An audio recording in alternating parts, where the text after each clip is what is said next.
begitu kita cek ternyata beda, karena ada yang ternyata mengaku dia pengusaha di daerah Purwokerto ya. Dulu kita mengira orang ini memang semacam suatu perusahaan lah gitu ya. Nah begitu kemudian kita sudah mentransfer uang sebagai tanda jadi, bahkan biaya-biaya di luar itu mereka juga minta gitu ya. Nah ternyata rumah itu diketahui ternyata satu bukan atas nama mereka langsung. Itu yang pertama. Nah kemudian yang kedua, diketahui juga ternyata rumah yang menjadi objek jual beli itu ternyata sudah beberapa kali beralih gitu. Dan Pak Ari ini dan katakanlah dan teman-temannya bukan atas nama dia juga begitu. Jadi mungkin nanti singkatnya nanti dijelaskan oleh klien saya sebagai korban gitu ya. Nah tetapi yang ingin kami sampaikan kepada publik bahwa ini klien kami sudah membuka laporan semenjak bulan Mei 2019 ya, ya. Nah ternyata begitu dibuka laporan 1,4 tahun kemudian Pak, baru kemudian muncul surat pemberitahuan perkembangan hasil penyelidikan. Yang pertama, bayangkan setelah 1,4 tahun. Nah kemudian setelah 2 tahun semenjak dibuka laporan, baru kemudian muncul SP2HP yang kedua. Nah, pada prinsipnya di dalam SP2HP yang kedua itu sudah diperiksa 7 orang saksi. Tetapi anehnya lagi, 2 tahun berjalan, 1 pun dari 3 terlapor itu belum pernah diperiksa sama sekali. Nah, jadi di bunyi SP itu disampaikan bahwa tindak lanjut kami akan melakukan pemanggilan terhadap para saksi terlapor. Nah, sekarang sudah berjalan 2,8 tahun Bang. Itu tidak ada informasi atau perkembangan, sama sekali tidak ada. Kami juga tidak tahu apakah memang sudah dipanggil kembali, tetapi menurut kami ini perkara ini sudah jelas-jelas ya. Menurut kami tidak bermaksud mengintervensi, tetapi dari pengamatan kami sebagai penegak hukum ini unsurnya sudah terpenuhi, unsur penggelapan penipuannya. Nah tetapi kok sampai sekarang susah sekali untuk menindaklanjuti ya. Nah sementara pelaku ini masih berkeliaran di luar dan dimungkinkan akan banyak korban yang lain. Dan faktanya memang saat ini juga sudah ada juga korban lain yang ya turutlah dijadikan seperti kondisi daripada Pak Sari Tua Solid. Nah begitu kira-kira.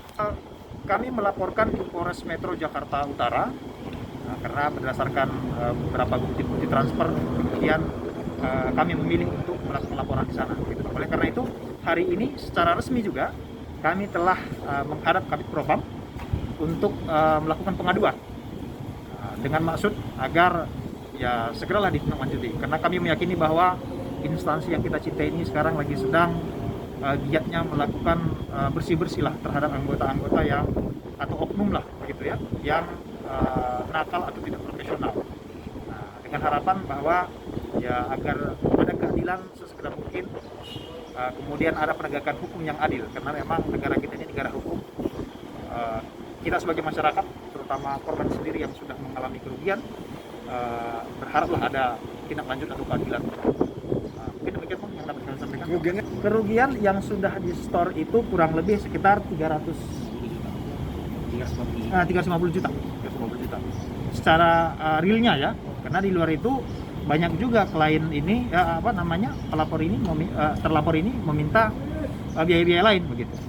Yang anehnya lagi waktu itu begitu proses ini berjalan, oknum daripada penyidik di Polres Metro Jakarta Utara ini bahkan dia turut memberikan bantuan kepada terlapor agar persoalan ini cepat selesai. Nah, pengalaman saya menangani perkara-perkara di kepolisian tahun 2012 itu nggak pernah itu penyidik itu malah dia yang ikut membantu, bahkan menalangi dana, memberikan pinjaman kepada para pelaku atau terlapor untuk menalangi suatu perkara agar selesai gitu ya. Konsep konsep restoratif justice itu juga tidak seperti itu gitu. Intinya masyarakat memberikan laporan, ya sudah diproses saja. Terbukti atau tidak terbukti, terpenuhi atau tidak terpenuhi unsur, ya kan itu tugasnya. Bukan membantu, malah menyediakan dana untuk membantu bagaimana biar para pelaku cepat selesai gitu. Dan ini levelnya level penyidik bawah oknumnya begitu. Kita awalnya itu rencana ingin membeli rumah di Pulau Baru kepada saudara Ari Ari dan saudara Hendra yang saya laporkan ini. Memang saat itu prosesnya kan KPR. Nah, setelah semua proses KPR selesai, kita mau akad, bank menunjuk notaris untuk akad segera akadkan. Ternyata mereka tidak hadir. Bank sampai bikin panggilan, sampai di schedule 2 kali juga mereka tidak hadir. Nah, setelah itu kejadiannya 2018. Saat itu saya masih persuasif, masih kekeluargaan, mereka sepertinya cuek. Akhirnya saya laporkan di bulan Mei 2019. Nah, setelah itu ternyata rumah itu bukan atas nama mereka, PPJB juga antara saya dengan dia ternyata dipalsukan. Jadi setelah berproses itu saya tunggu sampai saat ini dari pihak Polres Jakarta Utara tidak tindak lanjut. Kalau saya tanya kepada penyidiknya, Pak, bagaimana perkembangan laporan saya? Penyidiknya bilang Ari CS sedang mengusahakan pengembalian uang. Oh gitu. Padahal saya udah beberapa kali bilang saya tidak perlu uangnya, diproses aja orangnya biar tidak ada korban-korban lain.